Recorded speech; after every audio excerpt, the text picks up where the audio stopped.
Okay, I think most of us are now here. It's my great pleasure to welcome all of you to this evening's webinar on the heart of health, a reflection on how we can support one another and maintain good health from the perspective of Catholic social teaching, how that teaching might illuminate a politics and a way forward in the delivery of healthcare in the United Kingdom, or at least in England and Wales. I should say that this webinar comes out of an earlier meeting, an in-person meeting that was held in mid-December here at Blackfriars in Oxford, which brought together people from different parts of the health service mainly, different specialisms, to discuss the problems, but also to think about the potential, the opportunities, the possibilities. I'm very pleased to introduce our speakers this evening. I'm going to say a little bit about them briefly now before handing over to them to lead us in the discussion. The discussion will be followed obviously by questions and plenary. If you have questions or comments that come to you in the course of listening to the speakers this evening, do please put your question or your comment into the chat. I can then see what people are interested in and call on you to give your question or comment at that stage of proceedings. So let me welcome our speakers this evening. Sister Margret Atkins is a classicist and theologian, as well as now an Augustinian sister. She has a particular interest in the philosophical virtues and theological virtues.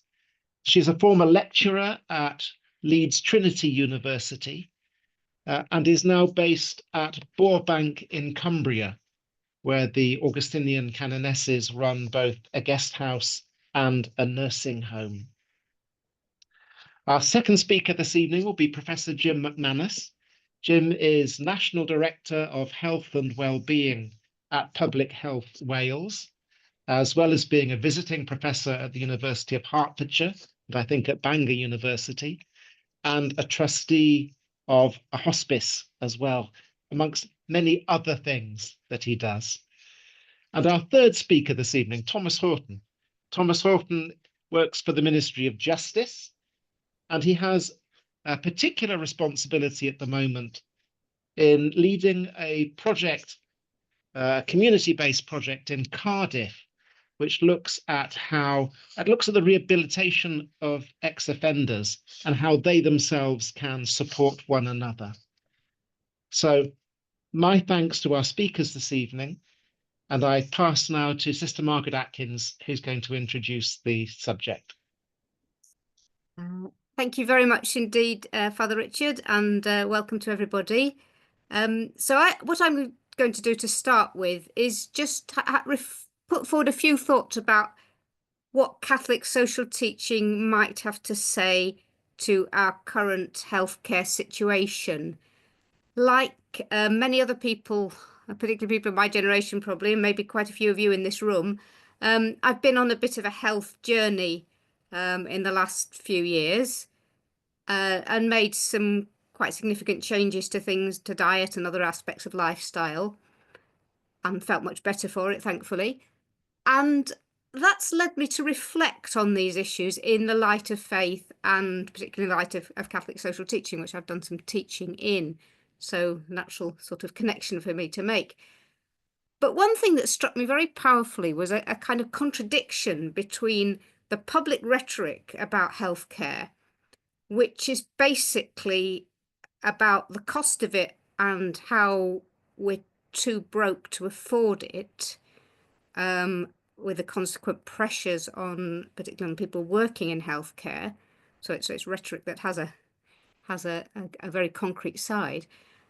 And the fact that almost all the things that people tell us to do to stay healthy are either free or very cheap. So we can read books on breathing and chewing and walking and climbing and having friends and having good posture and not doing lots of things like smoking and drinking and so on. Now, all of those things are free. And then the other big thing, of course, is diet, which, well, one of the problems is it can be difficult to have a healthy diet, expensive to have a healthy diet. But when people want to study the most healthy diets in the world, they go to hunter-gatherers, who are not, in terms of GDP, the most wealthy people in the world. So there's a fascinating paradox there. If in principle it's fairly easy and free and fairly cheap to stay healthy, how have we got into this financial health crisis and health crisis? And a big part of the answer, of course, is that it's hard to do these things alone for both kind of moral and emotional reasons and reasons of culture and reasons of systems. It can sometimes be hard or impossible for people actually to do the things that they know that they should do, or maybe don't even know that they should do.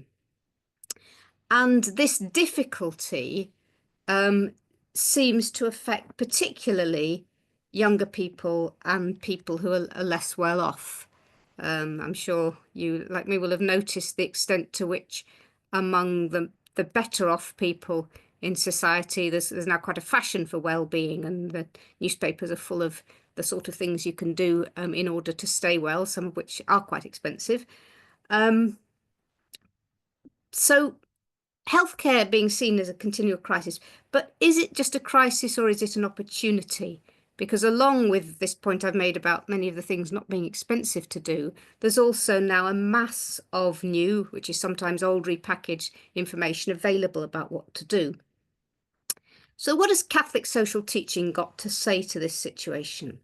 Well, first of all, maybe the thought that our bodies are temples of the Holy Spirit. So to honour our bodies is something that should be fundamental to our way of living. Well-being can sometimes seem a kind of, maybe a bit of an elitist, slightly selfish hobby, but actually we're called as Christians to not to abuse our bodies, but to honour them and to have gratitude for and care for the gift of health. And not just for ourselves, but because staying healthy is one of the means by often which allows us to help others and not to be a burden on others, not to take up health resources that we don't need to take up, and so on. So there's a genuinely generous reason for looking after our health. But Catholic teaching doesn't address us as individuals, as isolated individuals. On the other hand, it doesn't address us as part of a kind of mass uniform collective. It does something different. It teaches that we are persons in relationship. And I think this means that it avoids the twin rocks, if you like, of a certain kind of approach often thought of as left-wing, which is a top-down technocratic approach. The state will sort it out, and this is how. And what's thought of as right-wing approach. Individuals can sort this out on their own. They know what to do. They can just get on and do it. Because actually, because we're persons in community, that is what we are. We're made to love. We're made for friendship. We solve our problems best in groups as communities of mutual support. Connected with this is a proper understanding of freedom.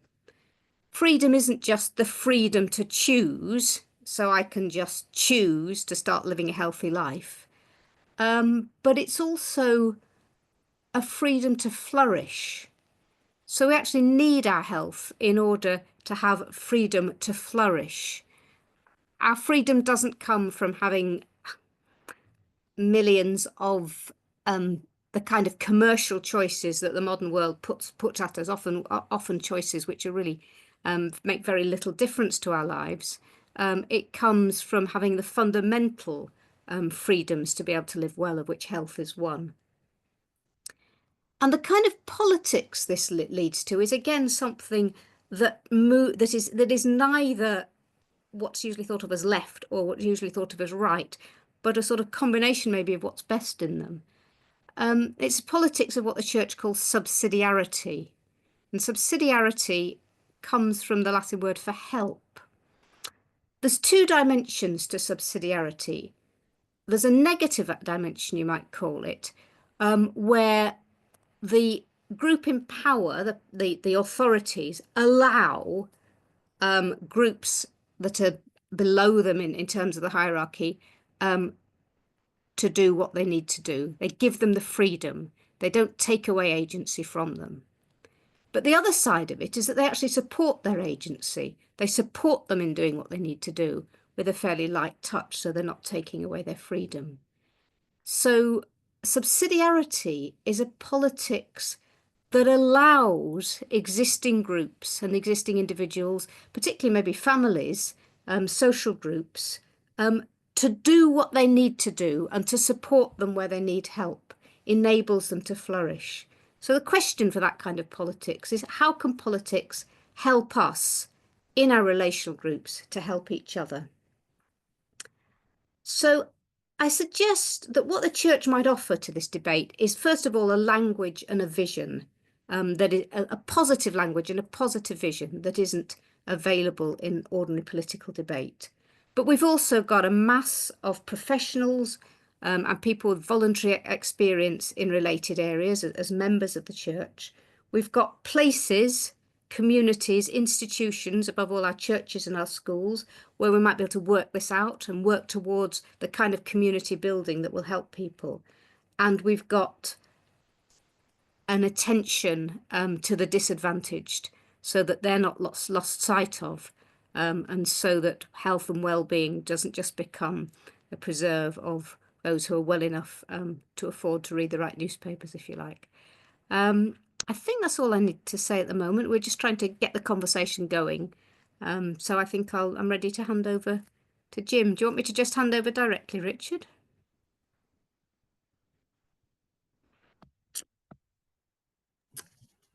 Thank you. That, in a way, I've got nothing to add to that in some sense, but so I'm here anyway, so I'll talk. I think that set out a brilliant manifesto. I've been asked to speak on health or Catholic theology meets public health policy or health policy, why our approach to health should begin theologically and why it should proceed practically. And I want to start by saying it's because of who we are that we should start theologically. Health is a theological issue. And that's the first of probably the four main points I want to make tonight. The first point is health is a theological issue. The second is that participation in building the means to health is part of how we share in the mission of the church and the mission of Christ. The third thing is, I think the Catholic mindset brings something specific to this table that is missing from the policy dialogue and that we have to bring. And the fourth point I want to make is that we have a series of things to offer. So let me explain what I mean by those. Psalm 67 in the King James Version talks about the ambition that all nations might know the Lord's ways, that thy saving health unto all nations. And I know we're talking about salvation, but there is something about the Christian vision that doesn't just take our health, our well-being, our ultimate good seriously in the next life or in this life. It sees the human being as unity. And because it sees the human being as a unity, and because it also sees us as nested in our relationship with one another and with creation, our flourishing is fundamentally a theological issue. Human flourishing is something that Christians care about because the Gospels make very clear that it's something that Christ cared about. I don't know how many of you have read this, but in 1995, the Vatican produced a charter for healthcare workers. It was updated in 2016, and Pope Benedict XVI in Caritas in Veritate talked quite a lot about the role of volunteers and about care and about churches in care. Through all of this was running the conception that health and the flourishing of human beings is a theological issue. that's at the root of Catholic social teaching. So I think we have to begin theologically, because the starting point is that good health is not just an individual thing, but it's a social thing. One of the things we know, that we are social beings, we are made for relationship, we are made for community, we're made for relationship with God and one another. And we know scientifically that if those relationships and communities are out of kilter, then our physical health suffers. So I think there's a lot that we can bring to this table. And there's a lot that we can bring to the debate, because too often health policy is instrumentalized in terms of treatments and interventions. The life expectancy of the poorest is still declining in most of the Western world. And it's worst in the United States of America, one of the richest countries, supposedly with a great healthcare system.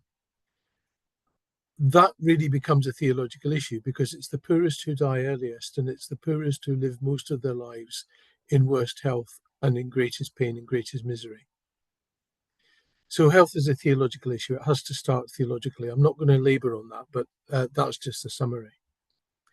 To move on to the second point, actually participating in building the means to health as well as the means to care is part of how we share in the mission of Christ.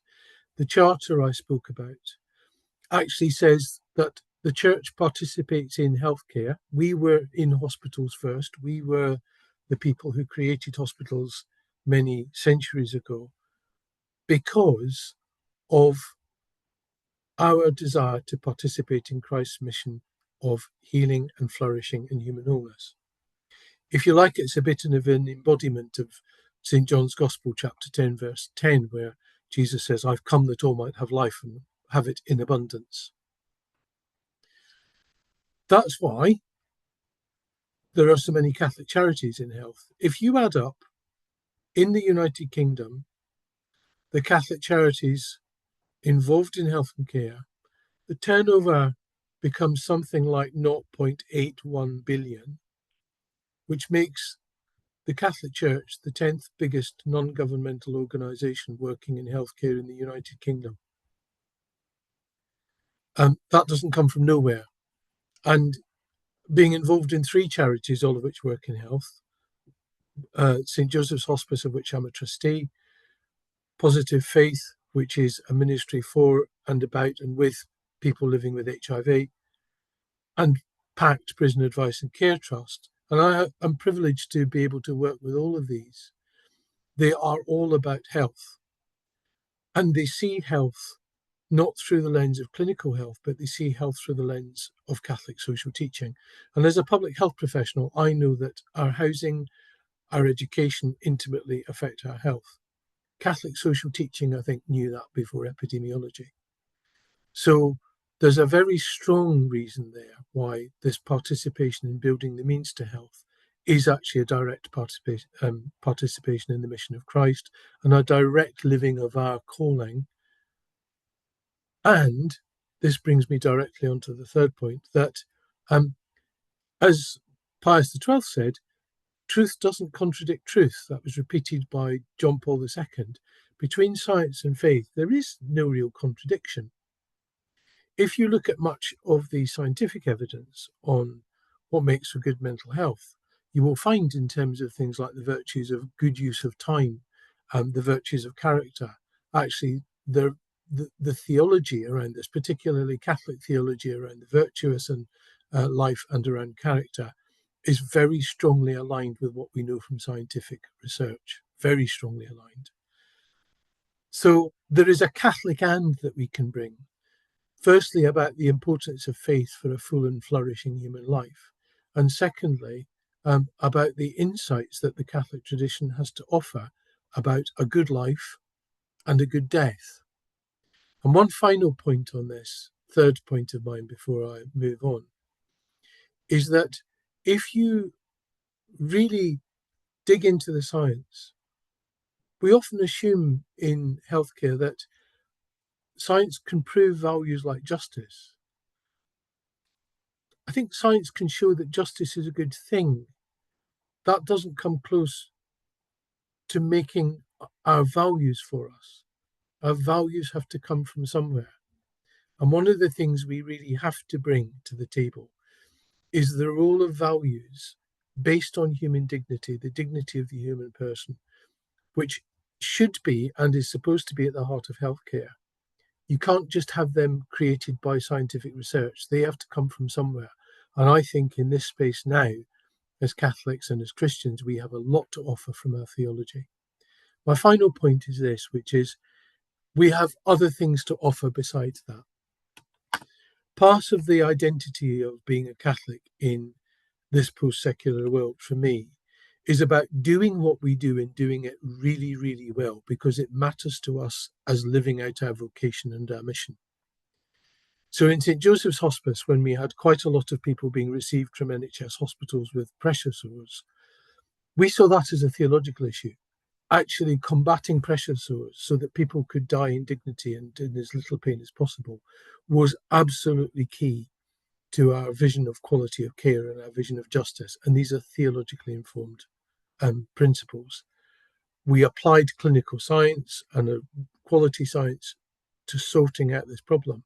But our motivation was first that, in the words of Mother Mary Aikenhead, the founders of the Religious Sisters of Charity, the hospice exists to give to the poor out of love what the rich could buy for money. And she said that when the hospice was founded 120 years ago now. Our experience, I think, teaches us that simply treating the human person as a recipient of care doesn't work. In the words of the Italian theologian Bruno Brignani, who has written a book on putting the soul into politics, we have to be artisans of community. We have to be artisans of wholeness. And so Catholic charities, I think, do that. Our preferential option for the poor helps with that, and Catholic social teaching too. So on that note, I'm going to wind up and say I hope that I have shared my reasons why a Catholic approach to health begins theologically, proceeds practically, and is about maximum human flourishing. And thank you for listening.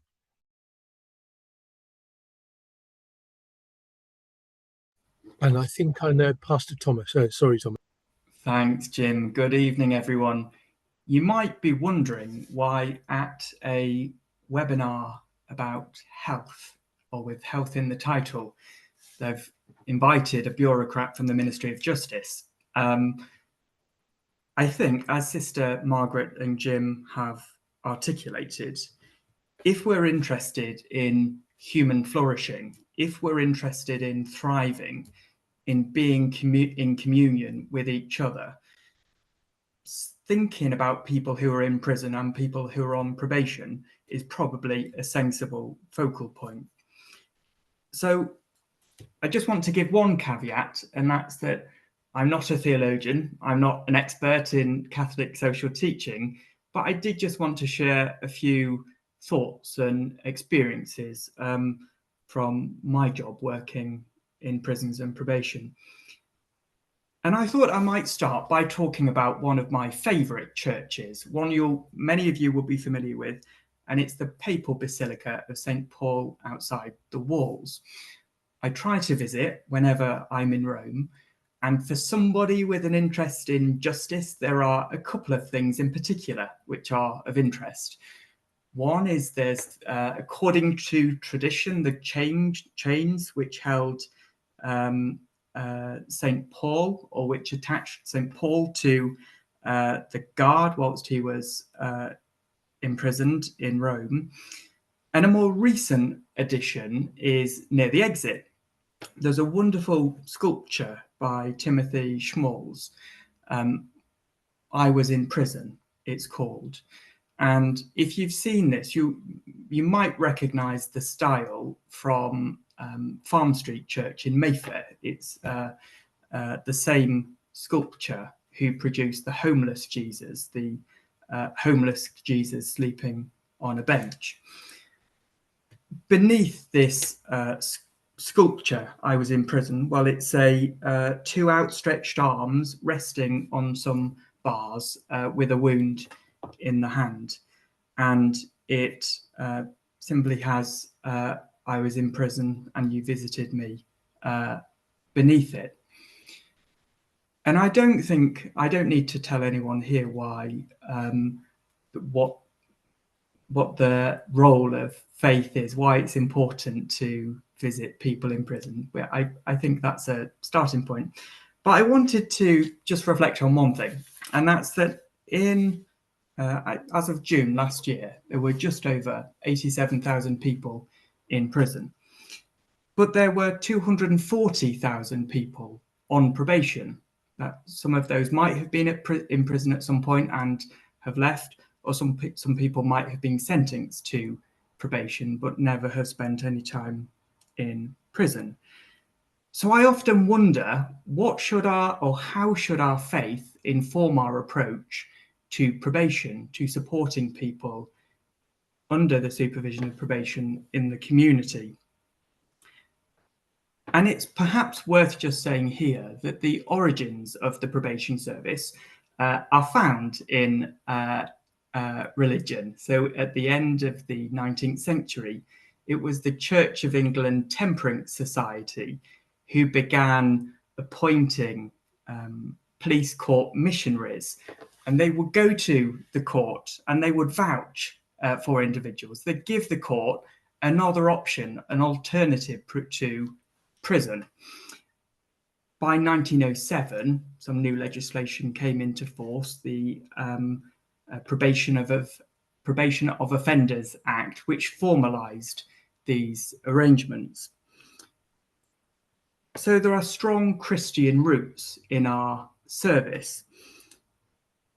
But if I think now about the role of faith, I think we have to, so a key part of my role is thinking about public protection, about reducing reoffending, preventing victims by changing lives. They're the sort of straplines, the motto of the prison and probation service. And I think we all accept that they're really, really important things. But that can't be the only thing that we're interested in. We have to, or we can't neglect the social injustice which the criminal justice system so often reflects. And for me, one of the most important things we can do is to remember, and I say this at every call or every meeting I join, I think the neighbourhood is the primary unit of social change. So we have to ask the question, what's the role of the community in this? So I just want to give a few examples of a project that we've been working on in Cardiff. It's called Grand Avenues. So we work with about 100 people on probation at any one time. They have to follow the court order, as anyone else on probation in England and Wales do. But we wanted to think about how we could really support them to thrive and to flourish. Our aim isn't just to stop them or to reduce reoffending. We want them to be happy. We want them to be healthy. We want them to be in community with each other. And so how do we do that? And many of us in the public sector are great doers and we're great fixers. We love a program or an intervention that we can refer people to. But some of you will know Sam Wells of St. Martin in the Fields, a regular contributor of on Radio 4.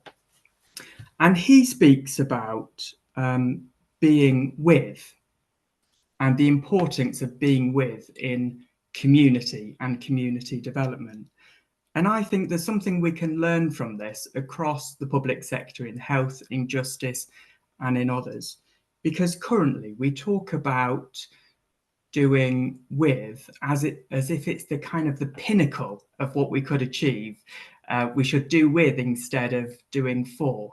But I think Sam provides a really helpful challenge here in saying, no, actually, the important thing is to be with people. So that really informed our approach in Cardiff. And I want to just read a couple of quotes from some people on probation about this way of working. And I'm going to read directly from them. It's the most important part of my life at the moment, because finally I found peace and happiness. And it's all down to this: to think about how far I've come and now how much I have to lose. And it brings me back. It's like, yeah, you've come too far to look back now. So the only way to look is forward, and I can't stop smiling. People often talk about the friendly environment which they receive. Someone says, so it's a really nice, warm environment. Everyone is friendly and respectful and non-judgmental and honest. And I really needed that, I did, because I'm so used to being judged everywhere I went. And I might just give one final example. We'd been working with quite a young guy in his early 20s for some time. And he was recalled to prison, as sometimes happens. I think he was recalled to prison for 28 days. And before that, he'd not really engaged. We knew he was still committing various crimes, and that's why he was recalled to prison. But he spent 28 days in prison, and then he came out, and suddenly he was getting involved in everything. He was volunteering. He was doing whatever he could to help people. He was being a bit of a mentor. He was befriending people. And after a month or two, I went up to him and I said, I'm just really curious about what changed. When you came out of prison, you had a completely different approach. And what he said, I think, has informed so much of my thinking on this. He said, when I got out of prison, he said, the day of my release, I came to this centre with people who cared for me, people who were friendly. And he said, people threw their arms around me and they said, we've missed you. And he said, it was the first time in my life that I thought I'd been missed. So knowing that if he went anywhere again, he would be missed was enough to make him feel part of community, to want to support other people to come into that community. And I think that's really powerful. And amidst the programs and interventions and commissioning and referrals and everything else that we often spend lots of time and resource on, I think we need to remember that the most important thing we can do is to build relationship. It's to be with, rather than doing things to and doing things for people. So I'll probably stop there, but it's been lovely to spend some time with you. Thank you, Thomas, and indeed thank you, our three speakers this evening. So now is the time for us to have a discussion with questions and comments and so on. So do please put some things into the chat so that we can then call on you to give your thoughts and so on. And while you're doing that, perhaps I could just kick off by asking, there were two phrases that stuck with me from what Jim and Thomas were talking about. The first phrase, if I've remembered correctly, Jim, was something like artisans of community. And it seemed to map very closely with what Thomas was talking about, again, if I've heard it correctly, on the importance of the neighborhood as the primary setting. And I wonder if you could both say a little bit more about how you think this applies or could apply to healthcare. So from a public health perspective, I would say that there is masses of scientific evidence that good social relationships and good community networks make a huge difference to people's longevity and health outcomes. And the Guild of Health in St. Raphael, which is an ecumenical health charity, talks about churches as being places of healing and building community. So they actually focus on building community rather than actually taking your blood pressure. The parish nursing movement does the same. So there are churches that employ nurses in England and Wales, and they do the same. What we know is that if you have good social relationships, you have greater resilience, particularly in times of adversity. And we found that out again during COVID. And the more isolated you are, the poorer your mental health will be, the poorer your physical health will be. One of the projects I'm leading at the minute is a national diabetes programme in Wales, where we are trying to really push self-care into some of the most marginalised communities. I'm thinking of a Muslim community in Grangetown with people with diabetes, and actually you empower the community and they take care of the rest. So I think the scientific evidence for this is unassailable. Theologically, it's very strong. And if you live in community, you have better health outcomes. There's even studies of religious that show, by and large, there are always tensions in religious life. That's true. So Bruno Bignani wrote this book about putting the soul into politics in Italian. It hasn't been translated into English yet. But an entire chapter is devoted to how we are artisans of community, build community. And maybe one of the biggest things we do as Catholics is have functioning, healthy parishes and Catholic organisations. Because, if you're a member of the St. Vincent de Paul Society, you've got a community, haven't you?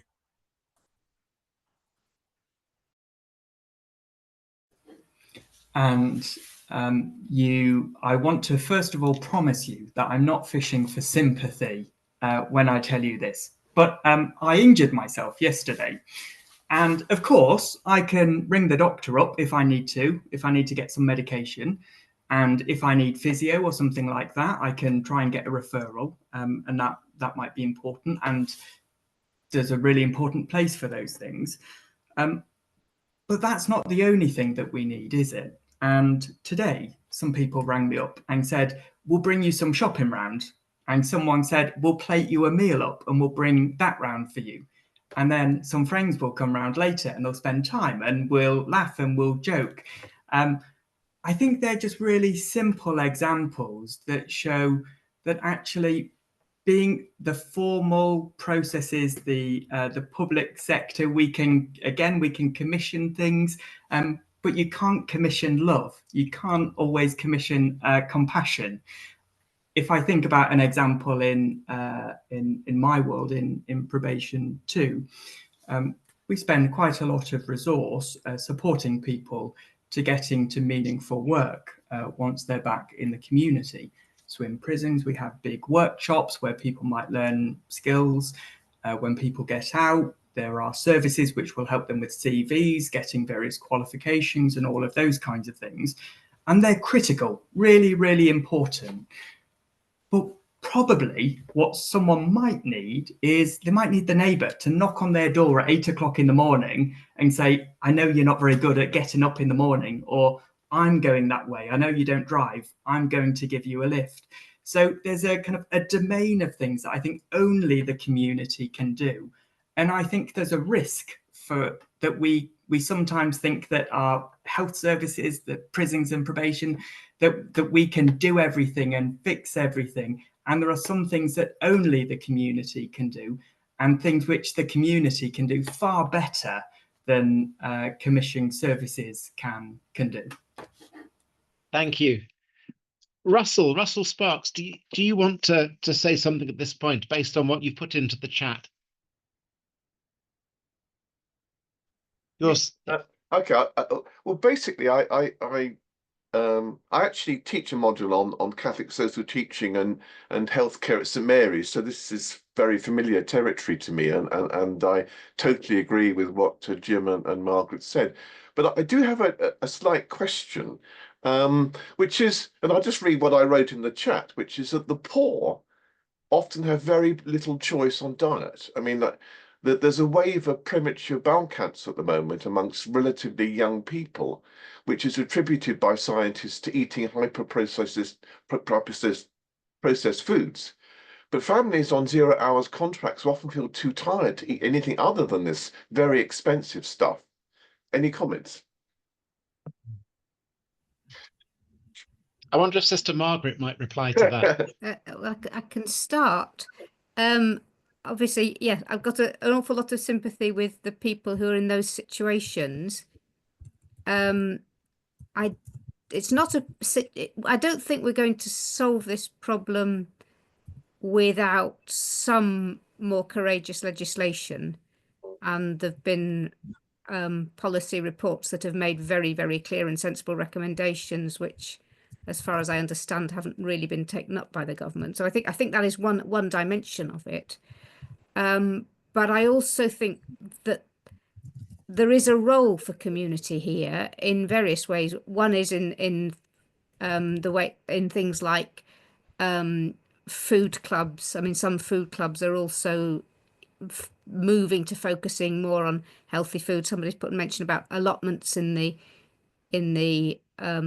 chat, and helping people with cooking skills and so on. So there is, I think the awareness of this issue is moving into those areas where people are being helped with food. I also think that most people who eat a lot of high processed food may be eating some of it because they're hungry and they need basic nutrition, but they're probably also eating a lot of stuff which has absolutely no nutritional value at all, but costs money. Yeah. And I'm not just saying, well, they should stop doing that, because as I said in my talk, it's not that easy. But with social support, they may be helped to stop doing that with the right kind of friendships and encouragement, because it's something that's very difficult to do alone. That's not a total answer at all, but I think we need a combination of better legislation, better provision for people. I mean, there's something wrong with the 0-hour contracts, isn't there, if people are in that situation anyway? But also a rejuvenation of our relational culture, which helps people, gives people skills, gives people support in behaving in certain ways. I think it's a multi-pronged approach of which the community is an important part. That would be my off the top of answer, but I don't know if anybody else wants to come in on that one. Najra or Naira, forgive me if I don't know how to pronounce your name, Najra Crespi. Would you like to speak to that following your comment about community orchards and allotments? It's Naira. Naira, thank you. Yes, I just thought it's something that I discovered really during COVID. I liked gardening before, but during COVID, I became a gardening fanatic, and I discovered all the allotments, and it was a lovely way to meet the people, to get the vitamin D, to learn about growing food, to learn about preparing food. So I don't think it's necessarily linked with poverty. In my office, we have free snacks, and most of these snacks are junk food, like crisp or sugar processed food. And I just think it's good to tell people, take your time, don't eat it if it doesn't look like food. So if it's in a bag or if it's full of plastic and you can't even recognize what it is. And I think it's even in schools, or as the sister Margaret said, the legislation, healthy food needs to be promoted, but it seems to be a whole business to push this processed food on the kids or just on the youth. So I struggled with my kids when we moved to the UK, and I was making packed lunch for them. And they were the only ones not to have crisps. And then they said, Mom, we are exchanging our compote or our apples against crisps. And I would say, why would you want crisps? Because it tastes good.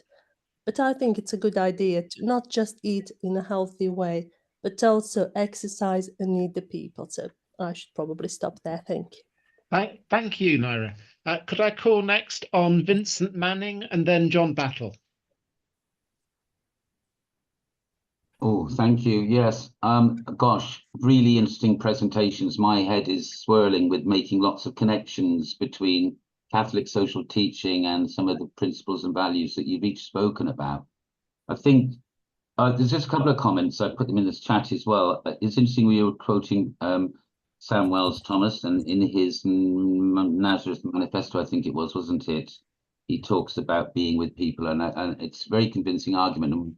In chaplaincy and other chaplaincy ministry in particular, people often talk about hanging around with a purpose, doing nothing with a purpose in a sense, being with people. So that relational aspect's really important.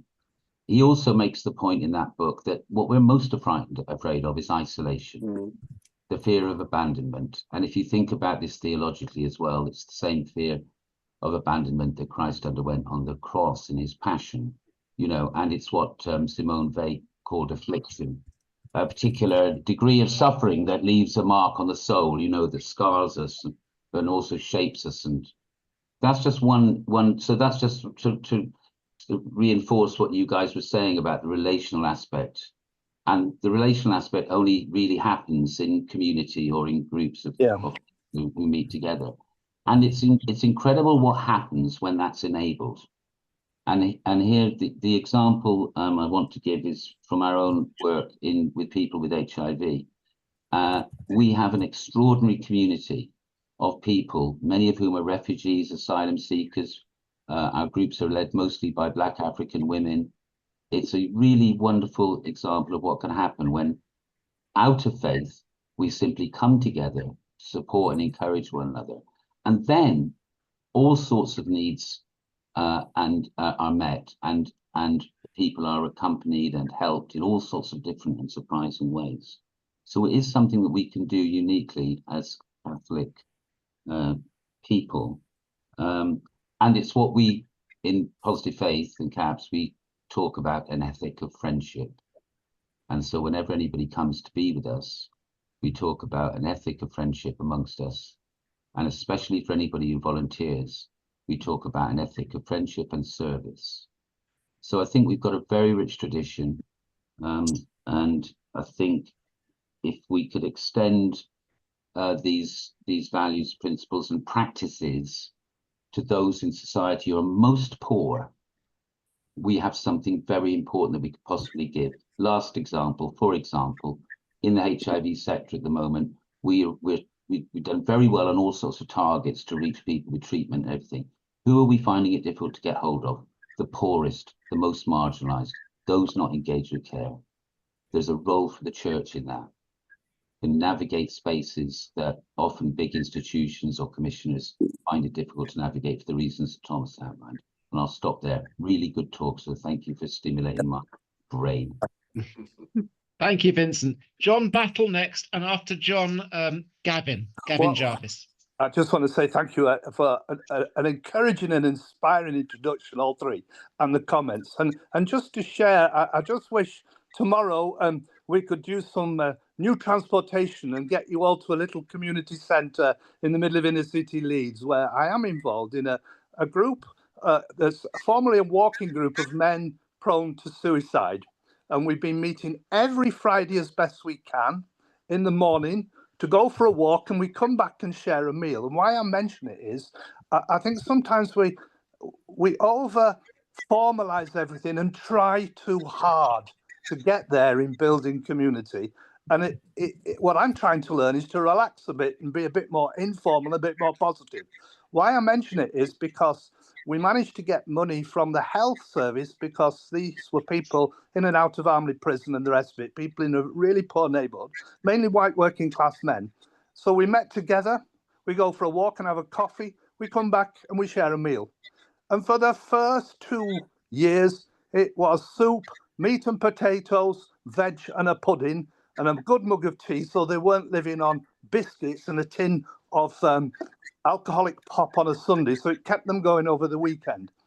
But then what happened was the community centre started to build up and inviting some of the new communities, the African communities and Asian communities that were joining us, and we shifted from using the food bank to having a session which was called Community International Kitchen. So we've got a community kitchen where everybody ate food from all over the world. And it took another year to convince these men that you could move away from potatoes and meat and go to very brilliant, healthy food from other cultures. And it wasn't by a great planning that we did it, but just let things happen where the new communities moved in, there's a new interaction between them, and then suddenly people discover some of that diet that Sister was referring to from other places, which is healthier, nutritious, and better for people than what we might think we live on. In other words, it can happen organically if we build together that being with the participation and not over trying to build community as a thing to do. but also you can draw on the health service and get social prescribing money to pay the bill for the food for the whole community and replace the food bank. And that does bring back in. I think that notion of community meals is something that was in there in the church in the early days, and we don't just have to limit it to mass. Thank you, John. Gavin and then Sian Davies.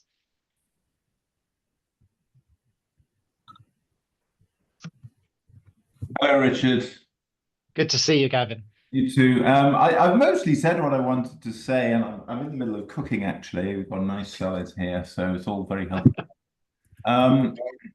But I suppose I was struck by something that Thomas said, and I might have misheard it, which is that the neighborhood is, if you like, the fundamental unit of social structure. So I'm just perhaps throwing in another point of view and wondering how you would sort of think about that. That actually, my understanding is that the church teaches that the family is, if you like, the most fundamental unit of social cohesion, if you like. And if you then match that with what we've seen with family structures over the last, decades, and some people would say there's been a crisis there, and as I've illustrated that with just what Gareth Southgate said the other day about boys living with mobile phones rather than their fathers. Do we think that's an issue? Do we think that's a problem? I mean, bearing in mind that people who are without families for whatever reason obviously still need support, but are there decisions and policies that can be put into place that will support the family? Is that the sort of thing we should be doing? Is it even the sort of thing that could be done? Thomas, would you like to quickly respond to that before Sian comes in? Thank you. I think it's a very good challenge, and perhaps I should, I don't disagree with anything that you've said, and perhaps I should qualify my statement or comment by just reiterating my starting point, and that's of a bureaucrat. And when we're thinking about public policy, typically we might start with the kind of the social issue that we're trying to grapple with, or we might start with kind of here's this pot of money or whatever. And so from a policy perspective, I think neighbourhoods are a very helpful starting point. Thinking about the family as the primary unit of social change looks like in the context of public policy, I think I'd like to give a bit more thought to. Thank you. Sian.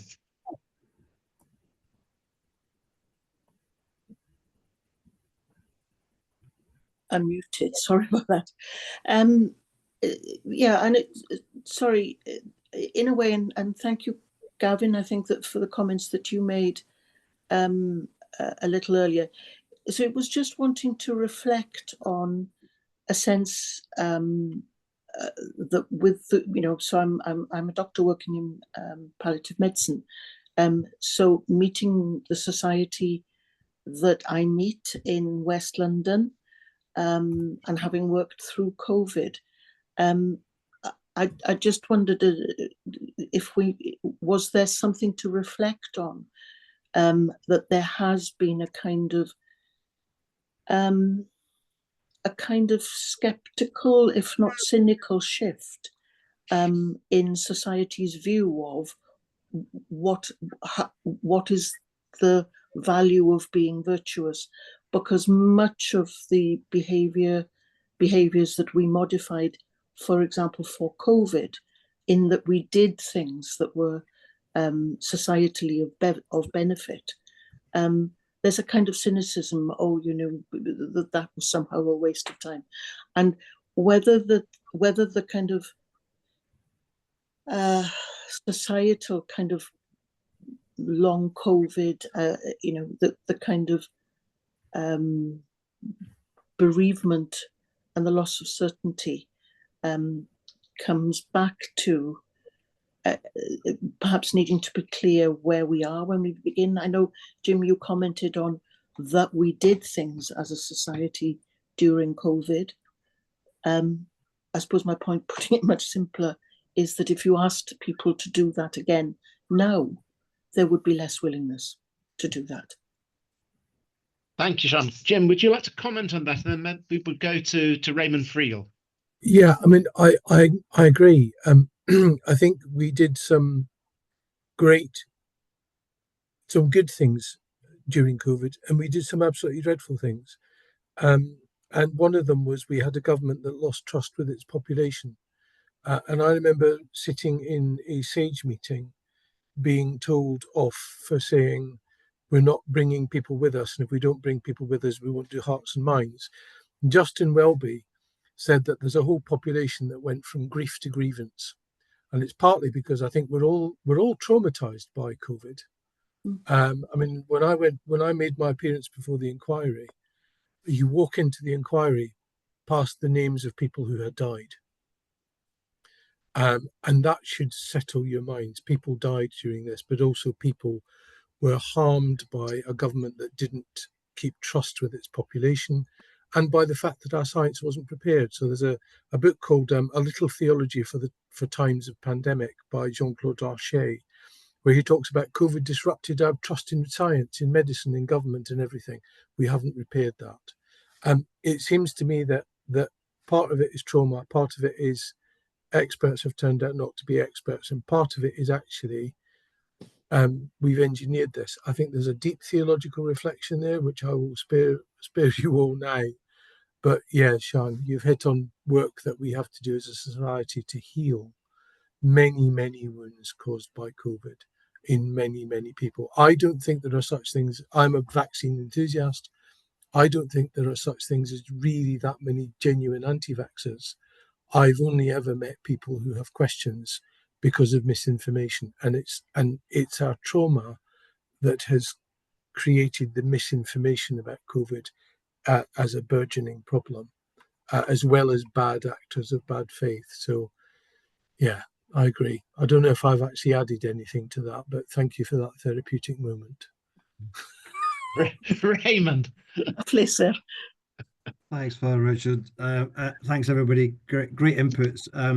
I just wanted to pick up on Jim's point about beginning theologically and proceeding practically, and what one maybe work stream I'd love to see coming out of this is some more consideration of the use of, let's put it this way, use of church assets, or use of unused church assets. And we're sitting on a lot of unused church assets, and that's parishes, that's religious orders, well represented here, empty buildings, empty presbyteries, empty church halls, or underused assets, and that's people in parishes that are not yet animated by social justice or social action. So it's people in buildings, and how do we use the assets we've got for something like a community hub? Let's call it that. We had a conference a couple of weeks ago. Jim was there. Vincent, Daisy, a few of you on the call were there with the leaders in the Caritas Social Action Network. And we were joined by Lord Khan, who's the faith minister. And he introduced himself, incidentally, as a practicing Muslim who was fasting that day because it was Ramadan. So, and he sort of joined us in solidarity in Lent. Although we don't have anything like the attitude to fasting that Muslims have. That's another point. But he was very interested in this. And I mean, John will be very familiar with this work. He's very interested in that of reweaving community, especially after the terrible riots and divisions last summer. And one thing he said, having said, what every government minister says at the moment, there is no money. He said he was very interested in a kind of Sure Start 2.0, which got the room kind of buzzing, because Sure Start did some really good work, with families. Back to the point about families and very young people. I know Jim's big on this. Those first 1,000 days of life are so critical. So I know it's not just about working with government. It's not just about working with public sector, but we should as well work with government and public sector. And I think there's an invitation there to do so. So it's a suggestion, moving forward practically. Can we have a work stream or some more discussion? Because we've started it, and John Battle in Leeds is a great proponent of this community building, and John's examples are inspiring. Can we put some really good thinking into using our assets, people and buildings, for some kind of pilots like community hubs to help people lead more healthy lives while avoiding the trap of the sort of paternalistic, look, you poor people are eating bad stuff, you know, it's not good for you. And as Russell said very wisely, that's not helpful. And there's an issue of structural injustice there rather than just moral choice. So that's just a suggestion for moving forward. That would lead us really quite neatly to John Duddington's comment. John, do you want to come in at this point on subsidiarity?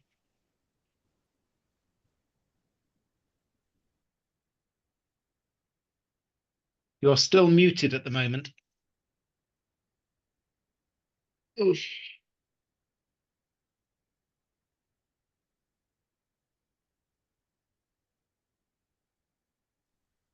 Ah, that's it. Can you hear me now? Taking up Jim McManus's point about negative and positive subsidiarity. Here in Worcestershire, I'm involved with two local charities. One took over the youth service function from Worcestershire County Council when there were government cuts in 2010. And the other charity supports families with children with a disability. And in both cases, we're constantly battling for funds. And the local authority at one point used to fund one of those charities to some degree, but now doesn't. So it's a constant battle there for funding. And with the other one that provides, in effect, a county youth service, we do get some funding from the council, but not a great deal. So it does seem to me we need to look at the relationship here between government and local authority on the one hand and voluntary bodies on the other, so that voluntary bodies are not just seen as, oh, well, they'll get on with it, they will do it. They need proper support, and we need, taking up Jim's point, positive subsidiarity rather than simply negative. And, you know, you'll just do this, because so much of our time is spent in fundraising rather than the activities which we're very much more likely to be involved with. So I think it's something that we could think about there. Thanks for that. Jim, do you want to say something in response? You're muted. Yeah, sorry. Well, probably the best way, isn't it, for me to... yeah, I think John's spot on.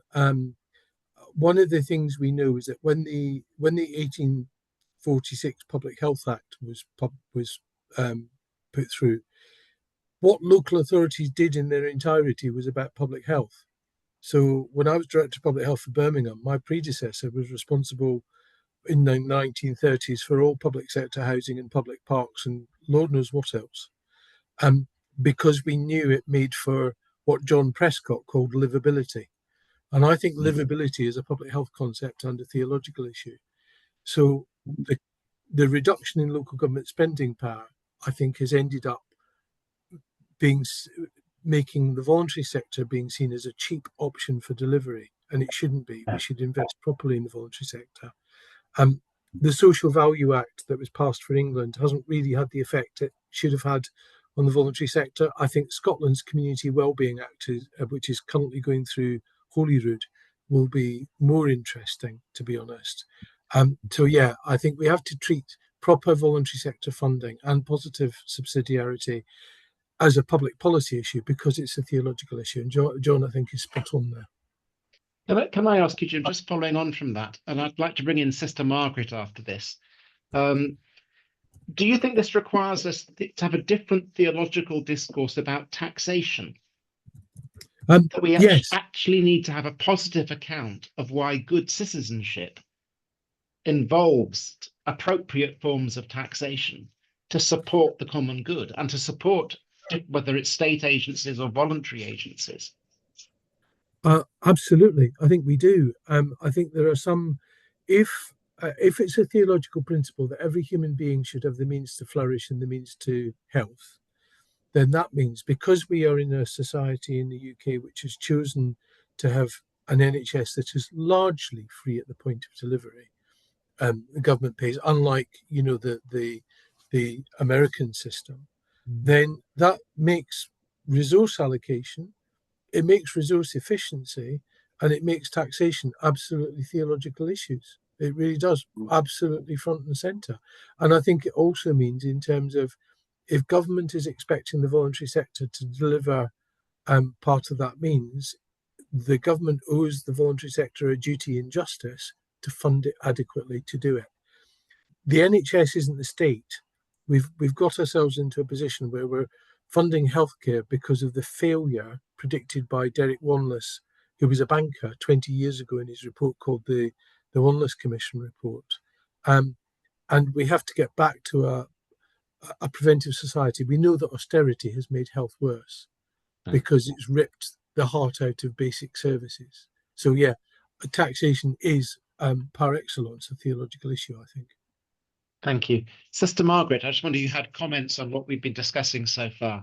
Well, not on taxation particularly, more than what's been said. I mean, it seems to me that yes, it should be a privilege of citizenship to contribute to taxation when well spent. It's either when you think it's not well spent or whether you think it's being unfairly allocated that the issues arise. But the principle, I don't think there's any difficulty with. I might just like to pick up a bit more on the family, really, because the church's teaching on the family is richer and more interesting than people often realise. I mean, the family is thought of as the school of the virtues, as the building blocks of society.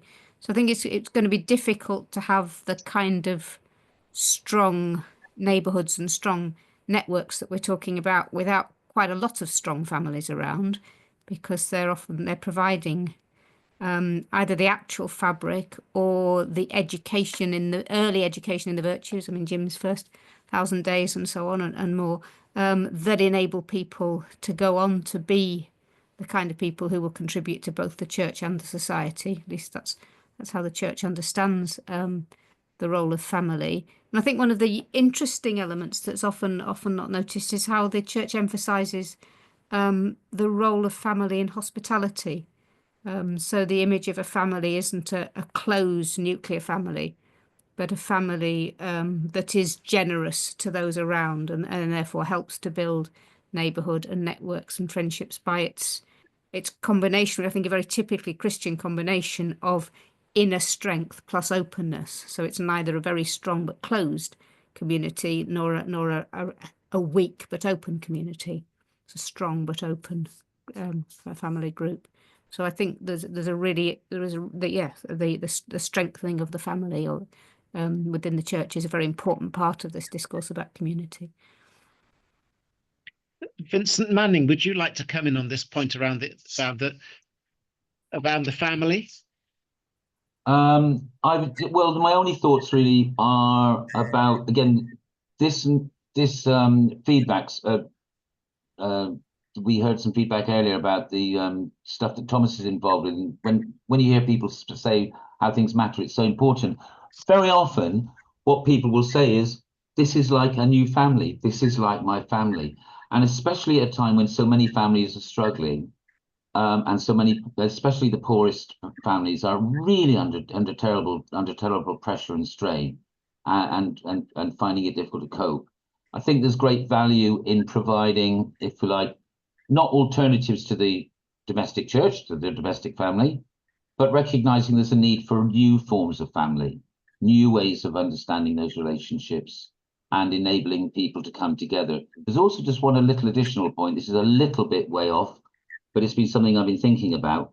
We're all very familiar at the moment with identity politics and the drive. So, for example, in the world of funding, if you represent Black women doing something, you'll get money from people who want to support Black women. If you represent gay people, you'll get it for gay people. If it's refugees. But this kind of separates everybody out into different groups, isolating them in a sense. Our model brings all those types of people together. So we have gay and straight, refugee and indigenous, poor and rich, migrant. And it seems to me that's also what we do in church. So whilst there's a need sometimes for specific spaces, safe spaces, as they're sometimes called, for people to understand each other and share each other's experience, which in itself can be healing, there's also something to be said for bringing people with diverse experience together in encounter. This is Francis's thing. And that is a means of conversion, changing of hearts and minds between people. So that also relates to building community and social cohesion, etc. That's just off the top of my head. Thank you. Can I ask Thomas? Thomas, are there any sort of comments you would like to make at this point?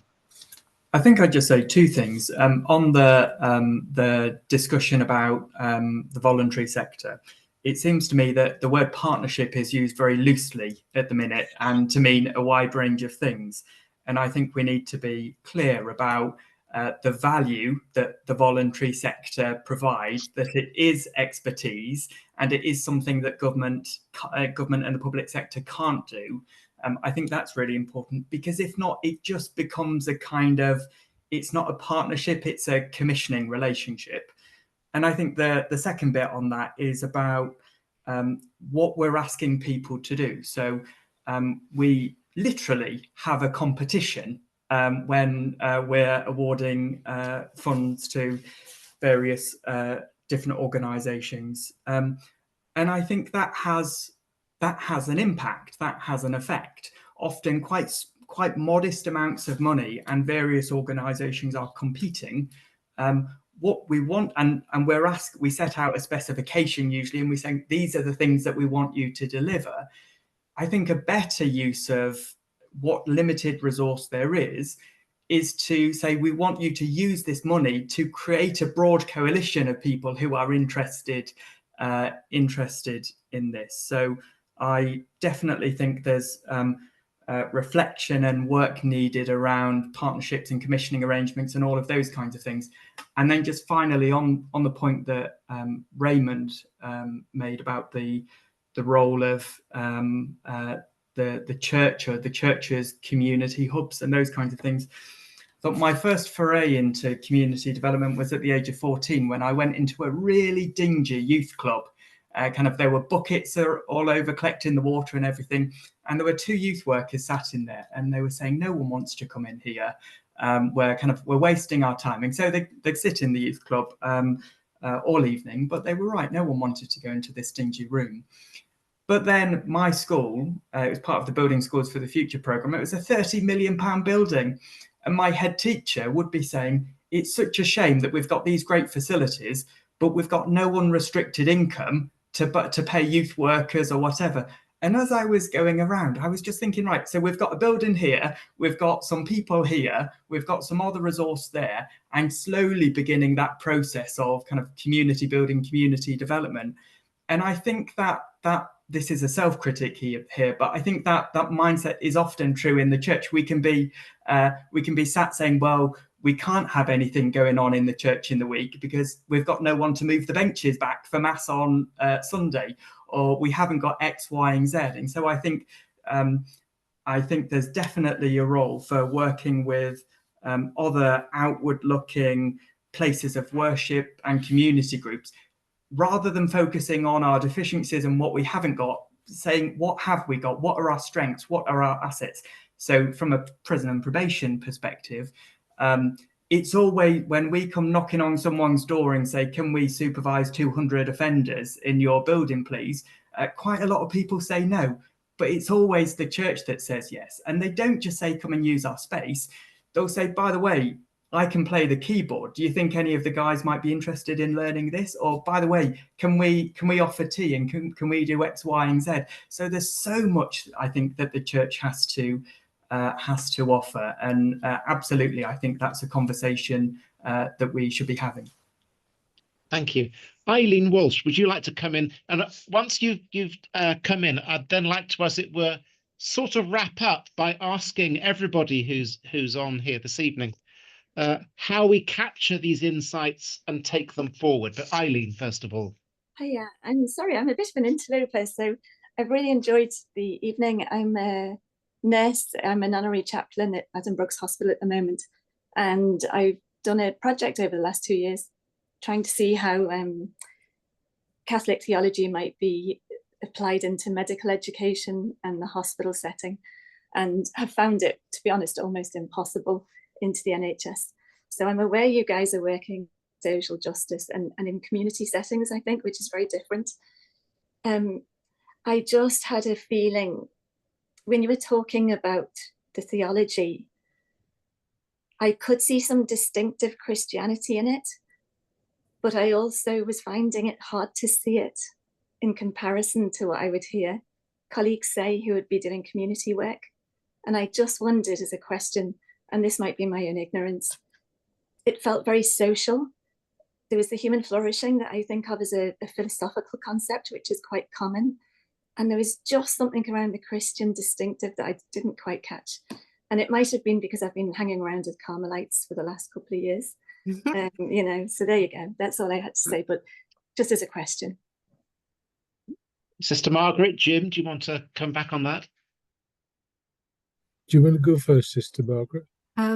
Well, I'm only sorry in a way that Eileen didn't raise the point earlier and get us to focus our conversation a bit more in that direction, because I think as a reflection of the conversation, the way it's gone, I think that's probably a fair comment. And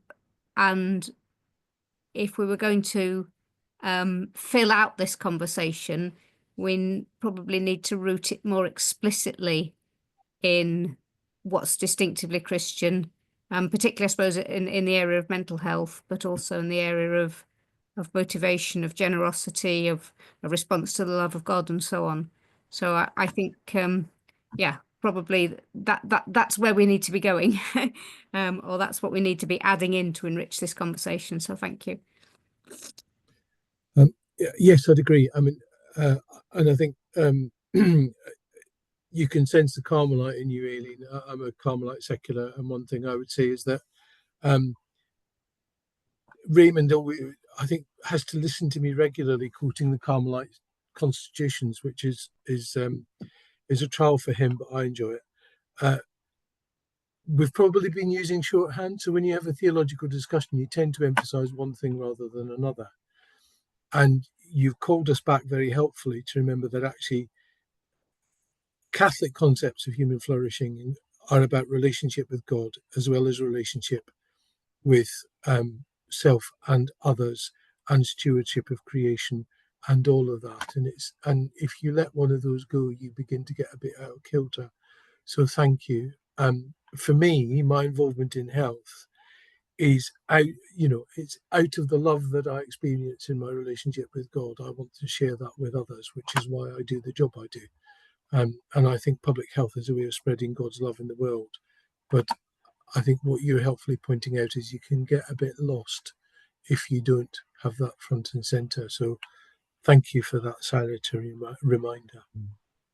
So can I now ask people to think about ways in which we should go forward, we've had insights to do with community settings, eating together, walking together, different examples of mutual support, community orchards, and so on.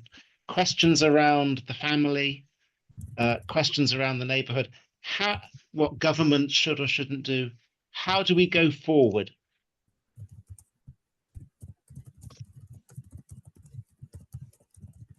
Any thoughts at all? Anyone?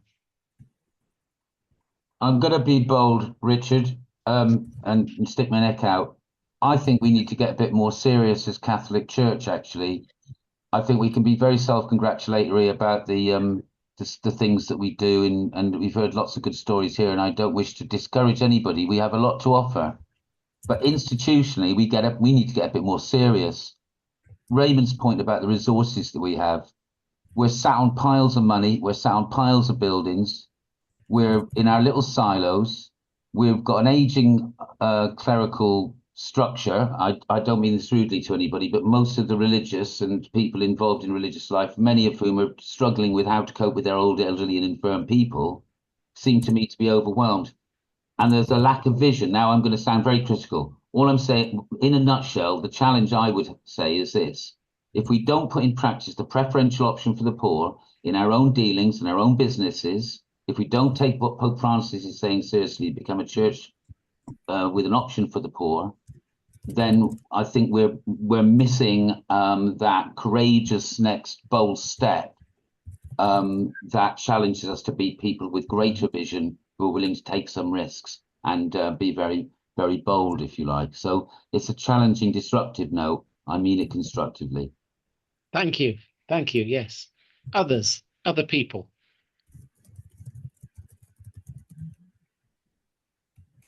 John Duddington, you need to unmute.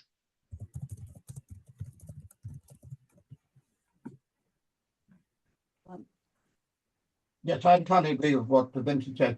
One particular community we haven't mentioned, but which is very important, are people with learning with disabilities, and who, of course, I myself have a son with severe learning disabilities, but the way in which they interact with the health service and social services, and the way in which perhaps that could be better managed. That's a whole area which isn't for tonight, but I think at some future point could well be discussed, because it is tremendously difficult with a relative with severe learning disabilities to navigate the whole health and social care system.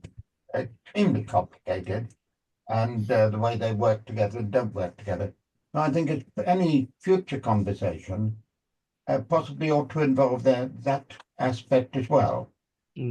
Thank you. I note that Jim has put some very good thoughts into the chat, including a link to a paper on a Christian vision of humans flourishing by Nick Spencer. Right. Thank you, Jim, for that. Yeah. I think now we are almost at the end. Perhaps I could just Raymond. Oh, sorry, if it's too late. Yeah, I mean, just No. quickly. I mean, just, you know, we've all got different experience of the church, but my experience of the church often is parishes don't know what to do in this area. I think they need help, and it's you know, part of our work at Caritas is you know, we had a publication called Do Justice, because Catholics don't always know how to do justice. You know, we're very good at our devotional life and our spiritual life, but we don't always see the practical link between that. You know, what Pope Francis calls to adore and to serve. We can't always bridge the two. So maybe just some practical advice at parish level about what you might do to help to build the community around you, the family, the neighborhood around you, and some practical steps towards that. Yeah. Yes, and Karen, I like that thing you put into the chat there about publishing some stories of examples. Not just give ideas, but give hope, I think. Hope seems so important at the present time. I think to finish, can I just ask our three principal speakers if they have any final comment? So while they're pausing, I would say make it easy for parishes to do something. After COVID, we published a guide on trauma in parishes that was aimed at parishes, that was quite simple and gave some actions. But there was also the Church Times published some stuff on gardening for health and the role of the church. Just have a quiet space. So maybe Raymond's idea of let's do some simple guides with some examples of where people are doing it. Thomas's project, for example, John's project. We could do that quite quickly. Yeah. That would be really interesting, just to gather together all the kind of projects that people say on this chat and people on this last meeting we had and so on know about, and see what examples we've got there. Thomas? Only to agree with what's being said. I think it's so important that that this is a kind of a bunch of ideas, because so often we can think, well, they're doing that because they've got a great big parish hall or they've got X, Y, and Z. So I think it's not trying to kind of programatize or anything, but just say, yeah, here's a bunch of different things. Here's some ideas, as you say. Here's some hope. But I think I'm also conscious that Eileen's question needs to be maybe a bit more in the forefront of our minds while we're shaping this as well, to make sure we keep that distinctiveness. Good. Can I then thank, of course, our three speakers this evening, but to thank everybody who's contributed to this discussion tonight. I've found it fascinating to listen to and very helpful, and I hope you have as well. So thank you, everybody. And we will try and think about what a next event might be towards creating some of those resources that were being mentioned towards the end. But thank you very much, everybody, and good night.